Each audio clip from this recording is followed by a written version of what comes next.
Lep pozdrav, spoštovane gledalke in gledalci lokalne bistriške televizije v mesecu, v katerem se počasi poslavljamo od starega leta in si želimo, da se nekateri dogodki ne bi nikoli več ponovili. Toda svet stoji pred veliko preizkušnjo, kako naprej. Bolj jasna pa so nekatera sporočila iz lokalnega okolja, ki smo jih uvrstili v informativno oddajo tega tedna. Zato ste prijazno vabljeni k ogledu. No, pa še to, v nedeljo goduje sveta Lucija. Ljudski pregovor pa pravi, da kakršni so dnevi od Lucije do Božiča, taki bodo meseci v prihodnjem letu. Občinski odbor Nove Slovenije organiziral javno tribuno o družinskem zakoniku. Slovenjebistriški razvojno-informacijski center predstavil decembrske prireditve. Miklavževanja v Slovenski Bistrici se je udeležilo rekordno število otrok in odraslih. Bistriške čebelarje obiskali predstavniki Čebelarske zveze Slovenije. Na Zgornji Poskavi zborovali člani stranke upokojencev iz Slovenske Bistrice, Poljčan, Makol in Oplotnice. Učenci in zaposleni na drugi osnovni šoli v Slovenski Bistrici vabili že na tradicionalno dobrodelno prireditev. V športu pogovor z Vitom Dragičem, uspešnim mladim judoistom iz Slovenske Bistrice.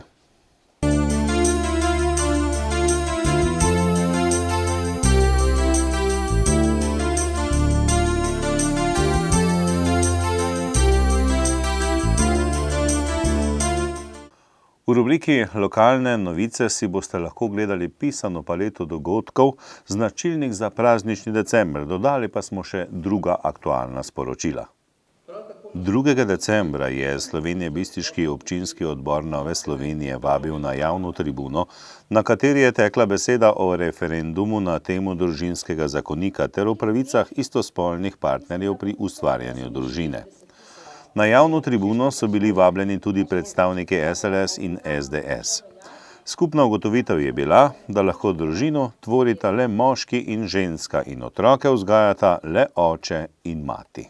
Gospodje in gospe in dragi otrok, kot vidim, si edina deklica tukaj in me je zelo razveselilo, ko sem te zagledala.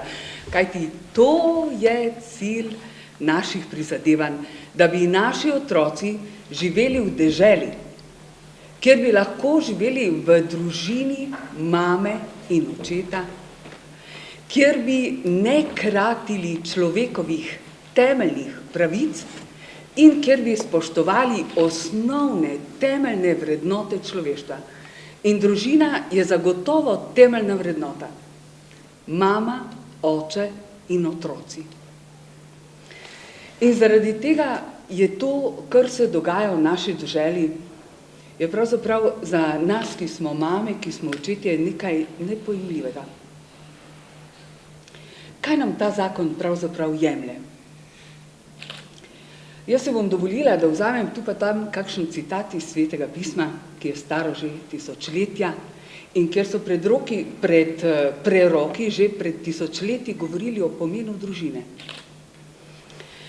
In v Svetem pismu beremo, ko Bog hoče povedati, kako nas ljubi in kako je zvest vsem nam, njegovim otrokom, vsi pa smo njegovi otroci, pravi, mar more mati pozabiti svojega otroka. Bog se ne spomni boljše primerjave, kot da reče, ali more mati pozabiti svojega otroka. Ta zakonik nam pa pravi, da je prav vseeno, kdo ljubi otroka. Verjetno poznate knjigo Ljubezen je ljubezen. Tam govori o tem, da je vseeno, kdo otroka ljubi. Ali dva homoseksualca, ali dve lezbijki, ali dva človeka fluidnega spola, ne vem, če sploh veste, to je zadnja moda, namreč fluidni spol je ta spol, ko se nekaj minut čuti žensko, pa 25 minut moškega, pa 2 dni žensko in tako dalje. To je realnost, se pravi lezbijke, geji, transseksualci, biseksualci in ta fluidni spol. Ne vem, komu izmed nas bi bilo vseeno, če bi moral biti posvojen in bi bil otrok. Da ne govorim o tem, da bi bil babica ali dedek, pa ne bi mogel posvojiti svojega vnuka, ki bi doživel to tragedijo, da bi moral biti posvojen, ker bi pač ne mogel živeti v svoji družini. Komu bi bilo vseeno, da lahko dve osebi katerega koli spreminjajočega se spola, ki trdijo, da človeku ni dala narava spola, kar pa je znanstveno popolnoma neutemeljeno. Komu bi bilo vseeno? Jaz kot babica ne bi mogla posvojiti svojega vnuka. Lahko bi ga pa posvojili dve katerikoli osebi, kateregakoli spola, za katerega se pač opredeljujeta. Kar je še zame še bolj boleče, je to, da mi popredmetimo otroka. Zakaj hočejo homoseksualne skupnosti, ki bi konec koncev kot mož in žena bi lahko imeli svoje otroke? Oni trdijo, da je otrok pravica. Mi pa trdimo, da otrok ni nikogaršna pravica, niti moja, ampak ima otrok pravice. Se pravi, otrok ima pravice in narava že je zasnovala stvari tako, da je otrok rojen v družini, je rojen iz moža in žene. In če ima otrok pravice, ali ima kdo pravico reči, jaz sem homoseksualka, oziroma jaz sem lezbika in imam prijateljico lezbiko in zdaj mi dve si želiva otroka. Ja, lahko si želiš, tudi jaz si želim rdečega Mercedesa pa hišo v parku, si želim. Tudi marsikateri izmed vas morda je samski, nima otroka, pa si želi otroka. Ampak otrok ni in nikoli ne more biti pravica, ne more biti predmet, kaj šele predmet trgovanja. Ta zakon namreč daje osnovo za to, da lahko dejansko trgujemo z otroci in trgujemo z mamami, trgujemo s spermo. Če ste gledali kaj po internetu, veste, da že obstajajo banke, kjer si vi lahko kupite spermo, ne? Zato, da boste pač nekoga oplodili svojim otrokom. Obstajajo že klinike, predvsem v Indiji, pa tudi že v Evropi, kjer vi lahko najamete ženo, jo oplodite s semenom, za katerega se pač odločite, in potem vam ta žena rodi otroka. In ta otrok je vaša last. Ali res? Ali sploh obstaja pojem nadomestna mati? Katera mati je lahko nadomestna?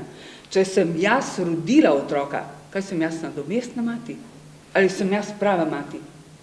Sem jaz tista mati, o kateri že Bog pravi, ne najde boljše primerjave, ne more pozabiti svojega otroka. Verjetno vas je veliko gledalo ta film, ne vem, če se je imenoval Zora, nekako tako se je imenoval, o teh dveh slovenskih homoseksualcih, ki sta posvojila deklico Zoro. Ona dva sta jo dejansko kupila. Ljudje, ki izrabljajo revne ženske, ki v stiski ne razmišljajo o tem, kaj pomeni roditi nekomu otroka, dati od sebe, od svojih prsi, da odtrgaš otroka in ga daš nekomu v posvojitev. Ali je to človeško? Vsaka volkulja se do zadnje kapljice krvi bori za svojega otroka. Do zadnjega diha življenja. Kako se mama ne bi borila za svojega otroka? Kako ne bi čutila večje povezanosti z otrokom, kot jo čuti neka taka, da sem dala tako primerjavo, recimo volkulje. Meni se zdi to popolnoma nemogoče. Popolnoma nemogoče. V petek, 4. decembra, je Razvojno-informacijski center Slovenska Bistrica v prostorih centra pripravil tiskovno konferenco, na kateri so bile predstavljene prireditve Veselega decembra, ki so se v Slovenski Bistrici začele v soboto, 5. decembra. Glavna organizatorja prireditev pod skupnim naslovom Veseli december sta v Slovenski Bistrici že nekaj let Razvojno-informacijski center in Zavod za kulturo Slovenska Bistrica. Predstavniki RIC-a in Zavoda za kulturo so na tiskovki podrobno predstavili program prireditev v mesecu decembru, ki bo potekal na različnih lokacijah in je bil objavljen tudi v zadnji številki občinskega tiskanega glasila Informator. Tako se bo večina prireditev odvijala na Trgu Svobode v mestu Slovenska Bistrica, v gradu Bistrica in po posameznih krajevnih skupnostih. Program je zelo raznovrsten in pester, tako da se bo zanesljivo našlo za vsakogar nekaj. Posebej je bilo izpostavljeno božičkovanje, pa postavitev jaslic na vodi na Pragerskem in podpis listine o pobratenju s hrvaško občino Murter. Na Silvestrovo bo na Trgu Svobode organizirano tudi silvestrovanje skupino Je bela cesta.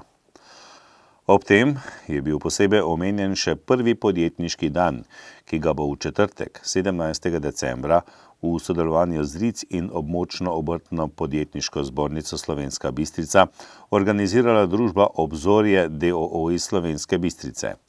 V okviru tega dogodka je predvidena tudi ustanovitev podjetniškega kluba podjetnikov Slovenska Bistrica. Med številnimi prireditvami, ki bodo potekale v Slovenski Bistrici v decembru v organizaciji Razvojno-informacijskega centra in Zavoda za kulturo, je bilo tudi Miklavževanje, ki je potekalo v Slovenjebistriškem gradu 5. decembra, dan pred godom svetega Miklavža. Iz grajske kuhinje je dišalo po pečenih Miklavževih slaščicah, čarobno je bilo tudi v Cuker kuhinji, Miklavža s spremstvom pa je pričakala množica otrok. Slišati je bilo pesem, vrteli so se mladi folkloristi, 1. decembrski mož pa je obdaril prav vse otroke. Sobotni dopoldan je bil nepozaben tako za otroke kot njihove starše, pa še sončni žarki so poplesavali in božali Miklavža ter njegove pomočnike. Čebelarska zveza Slovenije je ob podpori Republike Slovenije Organizaciji Združenih narodov že pred časom predlagala, da 20. maj postane Svetovni dan čebel. V ta namen je vodstvo zveze decembra začelo obiskovati slovenska čebelarska društva, do marca prihodnje leto naj bi jih obiskalo več kot 200. V ponedeljek, 7. decembra, so obiskali Čebelarsko društvo Slovenska Bistrica. Goste sta v Čebelarskem centru na Zgornji Bistrici pozdravila tudi predsednik Čebelarskega društva Slovenska Bistrica Maksimilijan Prah in župan občine Slovenska Bistrica dr. Ivan Žagar. Več o promociji Svetovnega dneva čebel nam je povedal predsednik Čebelarske zveze Slovenije Boštjan Noč. Veliko je raznih svetovnih dni. In moje mnenje je bilo, da je prav, da bi čebela tudi imela svoj dan, predvsem zaradi tega, ker vemo, da čebele danes težko preživijo tako v Sloveniji kot v svetu, in z razglasitvijo Svetovnega dneva čebel se bo sigurno dal čebelam večja pozornost, tudi medijska, in če se ta pozornost veča, potem se tudi ljudje bolj zavedamo, da čebele rabimo, in vsaka tretja žlica svetovne hrane je odvisna od opraševanja čebel, da ne govorimo ostalega opraševanja, tako da mislim, da je na ta način, dana, večja popularizacija čebel in čebelarstvu, in svet se bo in se zaveda bolj pomena čebel, in to je ključen in edini razlog. Seveda pa smo lahko ponosni, da je slovensko čebelarstvo v samem evropskem vrhu.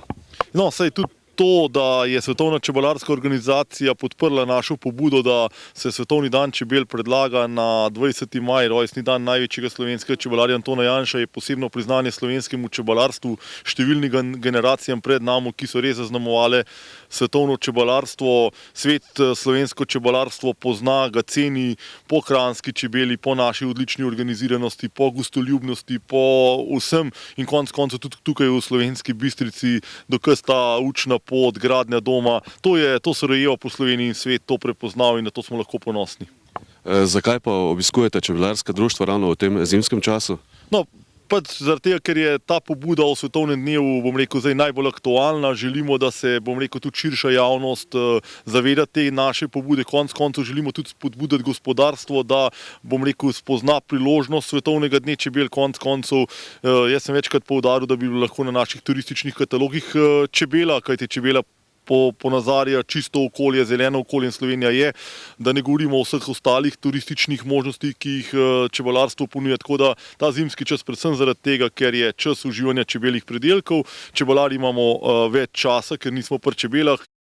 V ponedeljek, 5. decembra, so se v gostišču Golob na Zgornji Polskavi srečali člani Demokratične stranke upokojencev iz Slovenske Bistrice, Poljčan, Makol in Oplotnice. Tema pogovora je bila namenjena aktualnim dogodkom doma in v svetu. Vabilu pa so se odzvali tudi predsednik stranke Karel Erjavec ter drugi predstavniki Desusa.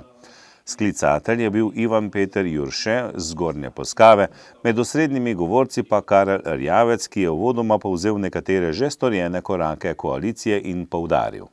Zdaj, kar se tiče koalicijske pogodbe, mi se trudimo, da bi jo v celoti uresničili. Vi veste, da smo tam zapisali da če bo gospodarska rast višja kot 2,5%, da bomo usklajevali pokojnine. Potem zahtevali smo 40 milijonov evrov dodatnega denarja za regres, potem ustanovitev demografskega sklada in želeli bi tudi, da bi uredili dolgotrajno nego za starejše na domu. V nadaljevanju je Erjavec tudi kot zunanji minister orisal politične razmere v svetu, povezane z migrantsko krizo, ki že prehaja v humanitarno. Hkrati pa opozoril na to, da je treba okrepiti varnostno-obveščevalne službe tako doma kot v svetu s poudarkom znotraj Evropske unije.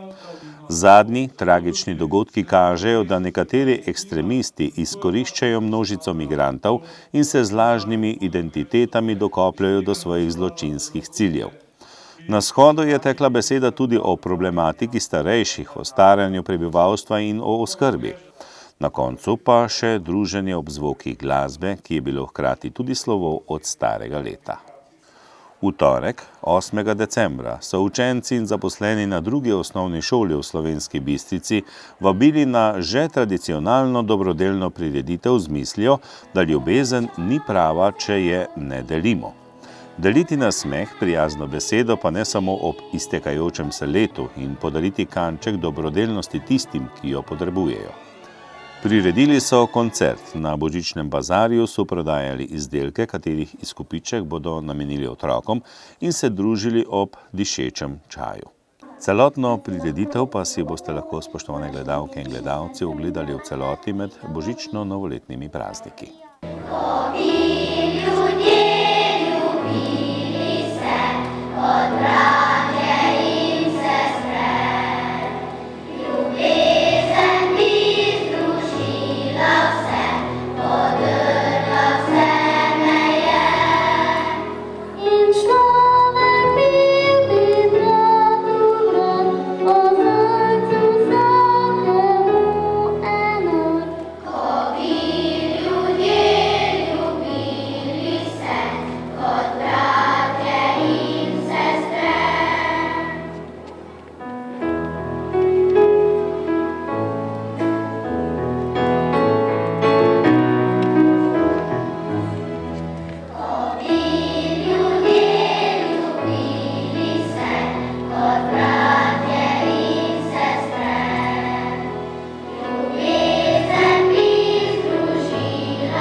zanima, kje je najbližji bencinski servis ali bankomat.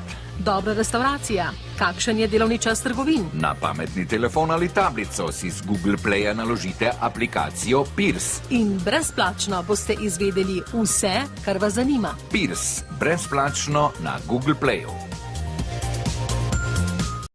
Živjo, kam hitiš? Si za kavo? Mudi se mi, imam še kup opravkov. Najprej moram na bankomat, k frizerju, v cvetličarno in rezervirati restauracijo za večerjo. Ustavi se, ti bom jaz pomagal. Ja, kaj pa imaš to? Na svoj pametni telefon sem naložil Pirs Android, najbližji bankomat imaš tam za vogalom, zraven je cvetličarna, frizerje v bližini, lahko takoj pokličeš. Evo, pa še številko od restauracije imaš tule. Odprem se ob 17. Pa tudi navigacijo lahko uporabiš. Super! A to vse si takoj našel s Pirs za Android? Koliko pa to stane? Brezplačno je. Obišči Google Play in si prenesi aplikacijo. Pirs za Android. Najhitrejše lokalno iskanje v Sloveniji.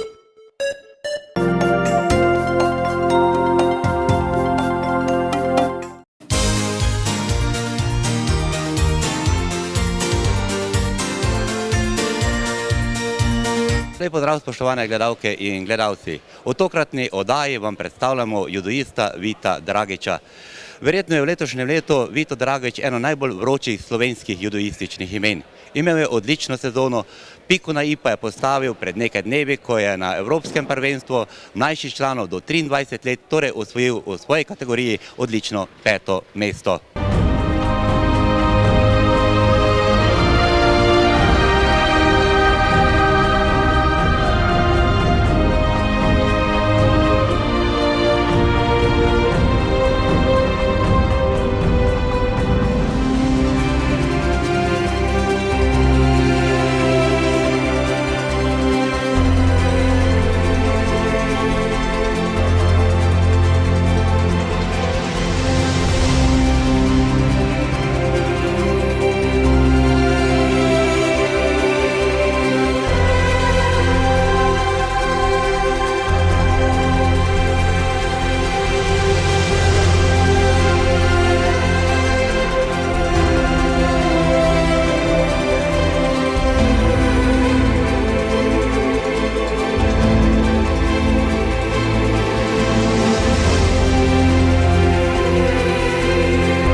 Vito, takole bom začel. Najprej čestitke za imeniten uspeh na Evropskem prvenstvu, torej mlajši članov do 23 let, 5. mesto.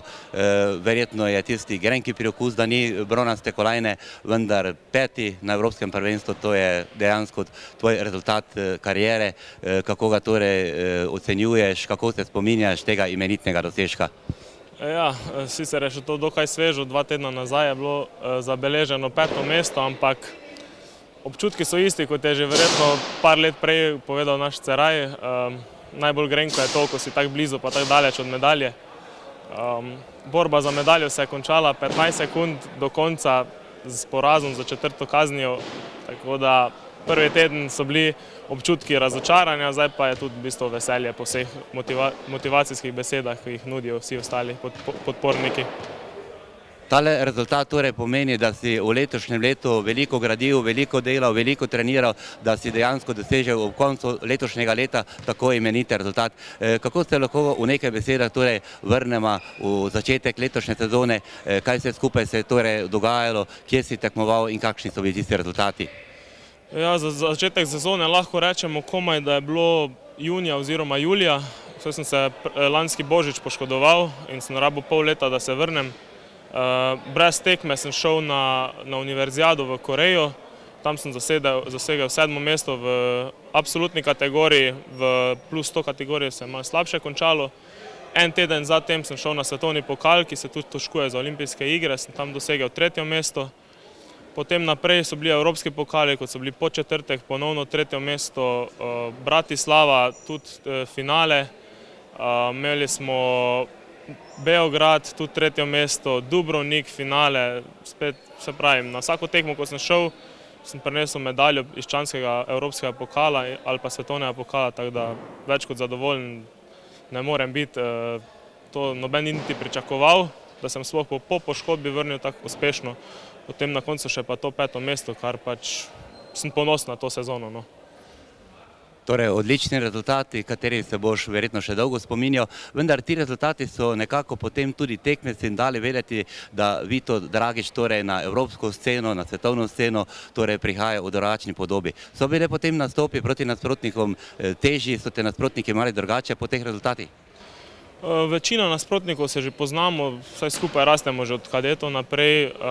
Pri evropskem članskem pokalu pol se priključijo tudi starejši, tako da so tudi starejši videli, da nisem tak iz cukra, kot bi rekli po domače. Tako da so me že tudi začeli malo gledati, kontrolirati, spremljati in se že poznano, da sem zabeležil par dobrih rezultatov.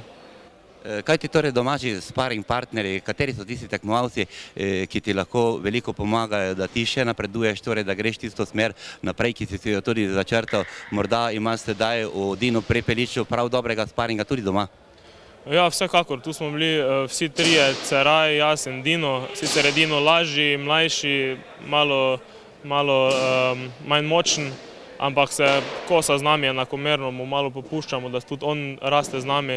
Kot se tudi vidi napredek že od lanskega leta, je absolutno presenetljiv. Manjkajo mu še izkušnje, to si bo pa pridobil z tekmami, to pa mu sparing partnerji glih ne prinese, ampak to pa je to. Mislim, da trenutno bi si težko želel lahko boljše sparing partnere, kot tudi sam. Tu še pomagajo ostali, kot so Kučan, Nejc in vsi ostali, tudi kakšen lažji pridi na trening. Mislim, da je to dobra pot za njega. No. V svetovnem in evropskem judu nekako težkaše gledajo z drugačnimi očmi, to ste nekako veliki fantje, tudi bolj obilnejši, polni mišic, torej to je kategorija, v kateri lahko tudi dlje časa tekmujete. Kako se pravzaprav ti vidiš v tej kategoriji v prihodnosti? Ja, vsekakor to kategorijo ne more menjati več. Delamo na tem, da bomo malo pridobili na mišični masi. Kar se tiče samega juda, vidimo z ostalimi judoisti, ki so v špici, da se tudi v težki kategoriji oziroma težkaši delajo lep judo. Tako da mislim, da bo velik napredek, vedno večji je. Vedno več težkašov je atletov, ni več takšnih, po domače povedano, bajsijev debeli, tako da se spreminja judo po svetu. In rečemo še torej besedo, tukaj v Slovenski Bistrici si začel, potem si imel in krajših izlet tudi v kakšen drugi klub, kjer si pomaga na ekipnem državnem prvenstvu. Kako pravzaprav ti vidiš tale bistriški judo, če se kar ne ekipnega dela, ampak v posameznem delu, kdo so tisti posamezniki, ki po tvojem mnenju bodo pisali še zgodovino bistriškega juda? Ja, jaz sem kar malo skakal za ligo, ker je vedno bil tukaj Matjaž Ceraj in vsi ostali še prej. Kategorija smo imela vedno plus, tako da ni bilo niti debate, kam bi šel. Da pa ne stojim doma na klopci, smo pa se dogovorili, da me posodijo v drug klub ali pa smo naredili menjavo. Tako da to vedno je pa srce ostalo v Impolu in vedno bo. Ostali od zadaj, ki pa prihajajo, so pa vsekakor Dino Prepelič, Teja Tropan, Žan Ahej, to so pač tisti glavni, v katere jaz polagam upe. No.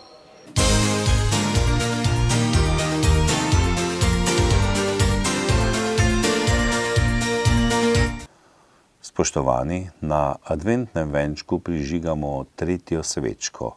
V upanju, da bodo božični prazniki prinesli več miru, ljubezni in toplega srca. To zadnje pa je še najbolj pomembno, saj nobeno drago darilo ne more nadomestiti sožitja, ne v družini in ne izven nje. Pa ne pozabite, v teh dneh že tudi ptički in druge prostoživeče živali potrebujejo vašo pomoč. Pa srečno do prihodnjič.